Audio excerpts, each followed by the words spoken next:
जरा हमको भी दिखाओ दो चार ठुमके के। DJ Satish Satish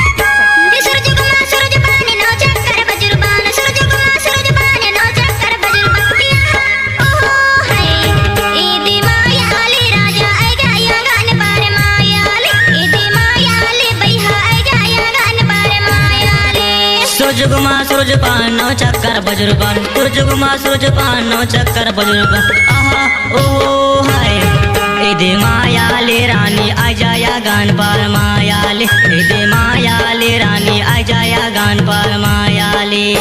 mix by DJ Satish.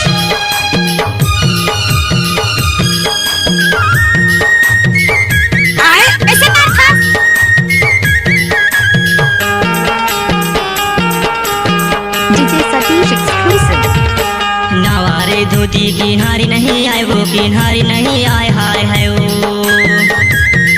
तेरा कहाँ के रहैया चिन्हारी नहीं आए वो मायाले रानी आ जाया गान पार मायाले रानी आ जाया गान पार मायाले।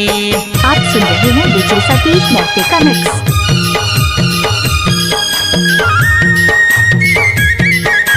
गौ कसम से अच्छा डीजे सतीश एक्सक्लूसिव। खाली टोला रे तो का मोरे गाँव हाय रे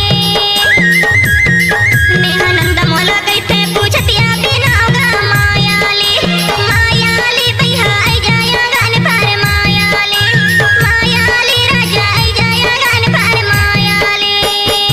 आप सुन रहे हैं डीजे सतीश कपने वाले का मिक्स। एक बार मोर संग नाच के तो देख। गाड़ी भर मत देवे भाई। डीजे सतीश नृत्य। आएला नंदी बोहेला कचेरा वो बोहेला कचेरा हाय वो तय हमाया वाले होते वो हाथे अचेरा हाय मायाले रानी आ जाया गान पार मायाले रानी आ जाया गान पार मायाले। सूरज पाने नो चक्कर बजुर्बान सूरज पाने नो चक्कर बजुर्बान ओ हाय इदी मायाले राजा आई जाया गान पार मायाले इदी मायाले भैया आई जाया गान पार मायाले।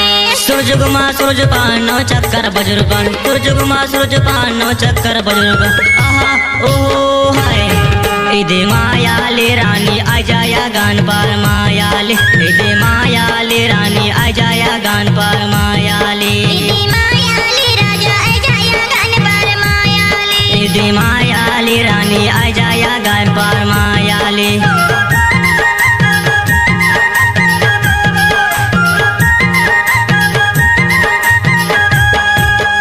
DJ Satish exclusive.